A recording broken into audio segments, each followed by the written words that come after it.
ಗರಿಗರಿಯಾದ ಮಸಾಲೆ ವಡೆ ಇವತ್ತಿನ ರೆಸಿಪಿಯಲ್ಲಿ ಮಾಡೋಣ. ಹಾಯ್ ಹಲೋ ಎಲ್ರಿಗೂ ನಮಸ್ಕಾರ. ನಾನು ನಿಮ್ಮ ರುಕ್ಕು. ಈ ರೆಸಿಪಿನ ನೀವು ಕೂಡ ಒಮ್ಮೆ ಟ್ರೈ ಮಾಡಿ, ತುಂಬಾ ಚೆನ್ನಾಗಿರುತ್ತೆ. ನಾನು 1 ಕಪ್ ಆಗೋಷ್ಟು ಕಡಲೆಬೇಳೆ ತೊಗೊಂಡಿದ್ದೀನಿ. ಜಾಸ್ತಿ ಪ್ರಮಾಣದಲ್ಲೂ ಕೂಡ ತಗೊಳ್ಬಹುದು. ಇದನ್ನು 1ರಿಂದ 2 ಸಾರಿ ಚೆನ್ನಾಗಿ ತೊಳ್ಕೊಬೇಕು. ಚೆನ್ನಾಗಿ ತೊಳ್ಕೊಂಡು 1.5 ಗಂಟೆಯಷ್ಟು ನೀರಿನಲ್ಲಿ ನೆನೆಸಿಡಬೇಕು. ಒಂದು ಪ್ಲೇಟ್ ಮುಚ್ಚಿ 1.5 ಗಂಟೆಯಷ್ಟು ನೀರಿನಲ್ಲಿ ನೆನೆಸಿಟ್ಕೋಬೇಕು. ತುಂಬಾ ರುಚಿಯಾಗಿರುತ್ತೆ ಕಡಲೆಬೇಳೆ ವಡೆ. ಹಾಗೆ ಸಿಂಪಲ್ಲಾಗೂ ಕೂಡ ಮಾಡ್ಕೊಳ್ಬಹುದು. ಇವಾಗ ನೀರು ಹಾಗೂ ಕಡಲೆಬೇಳೆನ ಸೋದಿಸ್ಕೋಬೇಕು. ಇವಾಗ ನೀರನ್ನ ಸೋದಿಸ್ಕೊಂಡು ಕಡಲೆಬೇಳೆನ ಈ ರೀತಿಯಾಗಿ ಡ್ರೈ ಮಾಡ್ಕೋಬೇಕು. ಸ್ವಲ್ಪನೂ ನೀರಿರಬಾರ್ದು ಕಡಲೆಬೇಳೆಯಲ್ಲಿ. ನೋಡಿ, ಇಷ್ಟ ಆದರೆ ಸಾಕು. ಇವಾಗ ರುಬ್ಕೊಳ್ಳೋದಕ್ಕೆ ಯಾವುದೇ ಅದು ಪದಾರ್ಥ ಬೇಕು ನೋಡೋಣ ಬನ್ನಿ. ನಾನು 4ರಿಂದ 5 ಮೆಣಸಿನಕಾಯಿ ತೊಗೊಂಡಿದ್ದೀನಿ. ಖಾರಕ್ಕೆ ಶುಂಠಿ, 2 ಗೆಡ್ಡೆ ಬೆಳ್ಳುಳ್ಳಿ ಸಿಪ್ಪೆ ಬಿಡಿಸ್ಕೊಂಡಿದ್ದೀನಿ, 1 ಸ್ಪೂನು ಜೀರಿಗೆ, ಕರಿಬೇವು, ಚಕ್ಕೆ, ಲವಂಗ ತೊಗೊಂಡಿದ್ದೀನಿ. ಹಾಗೆ ರುಚಿಗೆ ತಕ್ಕಷ್ಟು ಉಪ್ಪು ಕೂಡ ತೊಗೊಂಡಿದ್ದೀನಿ. ತುಂಬಾ ಸಿಂಪಲ್ ರೆಸಿಪಿ. ನಂತರ ಸಣ್ಣದಾಗಿ ಕಟ್ ಮಾಡಿದ ಈರುಳ್ಳಿ, ಕೊತ್ತಂಬರಿ ಸೊಪ್ಪು, ಕರಿಬೇವು, ಖಾರಕ್ಕೆ 1ರಿಂದ 2 ಮೆಣಸಿನಕಾಯಿ ತೊಗೊಂಡಿದ್ದೀನಿ. ಸಬ್ಬಕ್ಕಿ ಸೊಪ್ಪಿದ್ರೆ ತುಂಬಾ ಚೆನ್ನಾಗಿರುತ್ತೆ, ಅದನ್ನು ಕೂಡ ಆ್ಯಡ್ ಮಾಡ್ಕೊಳ್ಳಿ. ಹಾಗೆ ಕರಿಯಲು ಎಣ್ಣೆ ತೊಗೊಂಡಿದ್ದೀನಿ. ಬನ್ನಿ ಇವಾಗ ಯಾವ ರೀತಿ ಮಾಡೋದು ನೋಡೋಣ. ಒಂದು ಮಿಕ್ಸಿ ಜಾರ್ಗೆ ಡ್ರೈ ಮಾಡ್ಕೊಂಡಿದ್ವಲ್ಲ ಕಡಲೆಬೇಳೆನ ಸೇರಿಸ್ಕೊಂಡು ರುಬ್ಕೋಬೇಕು. ಕಡಲೆಬೇಳೆ ಹಾಕಿದ್ಮೇಲೆ ಮಸಾಲೆ ಹೇಳಿದ್ನಲ್ಲ, ಶುಂಠಿ, ಚಕ್ಕೆ, ಲವಂಗ, ಹಾಗೆ ಮೆಣಸಿನ್ಕಾಯಿ, ಬೆಳ್ಳುಳ್ಳಿನೂ ಕೂಡ ಸೇರಿಸ್ಕೋಬೇಕು. ಇವಾಗ ಬೆಳ್ಳುಳ್ಳಿ ಹಾಕ್ಕೊಳ್ತಾ ಇದ್ದೀನಿ. ಹಾಗೆ ಮೆಣಸಿನ್ಕಾಯಿನೂ ಕೂಡ ಸೇರಿಸ್ಕೊಳ್ಳಿ.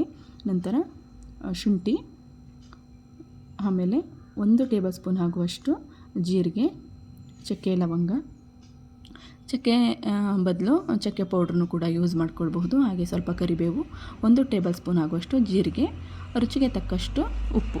ಎಲ್ಲವನ್ನು ಸ್ವಲ್ಪನೂ ಕೂಡ ನೀರು ಸೇರಿಸ್ದೆ ತರಿತರಿಯಾಗಿ ಗ್ರೈಂಡ್ ಮಾಡ್ಕೋಬೇಕು. ನೋಡಿ, ಇವಾಗ ಈ ರೀತಿಯಾಗಿ ತರಿತರಿಯಾಗಿ ಗ್ರೈಂಡ್ ಮಾಡ್ಕೊಳ್ಳಿ. ಇದನ್ನು ಒಂದು ಮಿಕ್ಸಿಂಗ್ ಬೌಲ್ಗೆ ಹಾಕ್ಕೊಳ್ಳೋಣ. ಉಳಿದ ಕಡಲೆಬೇಳೆನೂ ಅಷ್ಟೇ ಇವಾಗ ಗ್ರೈಂಡ್ ಮಾಡ್ಕೊಳ್ಳೋಣ. ಇವಾಗ ಯಾವುದೇ ರೀತಿ ಮಸಾಲೆ ಹಾಕೋ ಆಗಿಲ್ಲ, ಯಾಕಂದರೆ ಫಸ್ಟೇ ನಾವು ಮಸಾಲೆ ಸೇರಿಸ್ಕೊಂಡಿದ್ವಿ. ಸೊ ಹಾಗಾಗಿ ಮಸಾಲೆ ಹಾಕದೆ ರುಬ್ಕೋಬೇಕು. ಸಾಲ್ಟು ನೋಡಿಕೊಂಡು ಹಾಕ್ಕೊಳ್ಳಿ. ಇವಾಗ ಇದನ್ನು ಕೂಡ ತರಿತರಿಯಾಗಿ ಗ್ರೈಂಡ್ ಮಾಡ್ಕೊಂಡಿದ್ದೀನಿ. ಇದನ್ನು ಅದೇ ಮಿಕ್ಸಿಂಗ್ ಬೌಲ್ಗೆ ಹಾಕಿಡಿ. ನಂತರ ಸಣ್ಣದಾಗಿ ಕಟ್ ಮಾಡಿದ್ದ ಈರುಳ್ಳಿ, 2 ಈರುಳ್ಳಿನ ಸಣ್ಣದಾಗಿ ಕಟ್ ಮಾಡಿಕೊಂಡು ಸೇರಿಸ್ಕೊತಾ ಇದ್ದೀನಿ. ಜಾಸ್ತಿನೂ ಕೂಡ ಈರುಳ್ಳಿ ಹಾಕ್ಕೊಂಡ್ರೆ ತುಂಬಾ ಟೇಸ್ಟಿಯಾಗಿರುತ್ತೆ ವಡೆ. ನಾನು 2 ಈರುಳ್ಳಿನ ತೊಗೊಂಡಿದ್ದೀನಿ. ಹಾಗೆ ಸ್ವಲ್ಪ ಕೊತ್ತಂಬರಿ ಸೊಪ್ಪನ್ನು ಕೂಡ ಸಣ್ಣದಾಗಿ ಕಟ್ ಮಾಡಿಕೊಂಡು ಹಾಕ್ಕೊಳ್ತಾ ಇದ್ದೀನಿ. ಖಾರ ನೋಡಿಕೊಂಡು ನೀವು ಮೆಣಸಿನ್ಕಾಯಿ ಆ್ಯಡ್ ಮಾಡ್ಕೊಳ್ಳಿ. ಹಾಗೆ ಸಣ್ಣದಾಗಿ ಕಟ್ ಮಾಡಿದ ಕರಿಬೇವನ್ನು ಕೂಡ ಹಾಕ್ಕೊಳ್ತಾ ಇದ್ದೀನಿ.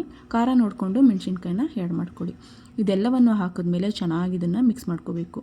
ರುಬ್ಬೇಕಾದ್ರೇ ಉಪ್ಪು ಹಾಕ್ಕೊಂಡಿದ್ವಿ, ಸೊ ಅದಕ್ಕಾಗಿ ಉಪ್ಪು ಹಾಕೋದು ಬೇಡ. ರುಚಿ ನೋಡಿಕೊಂಡು ಉಪ್ಪು ಹಾಕ್ಕೊಳ್ಳಿ.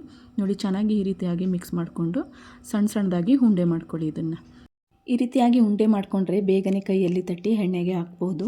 ಸೊ ಅದಕ್ಕಾಗಿ ನಾನು ಉಂಡೆ ಮಾಡ್ಕೊಂಡಿದ್ದೀನಿ.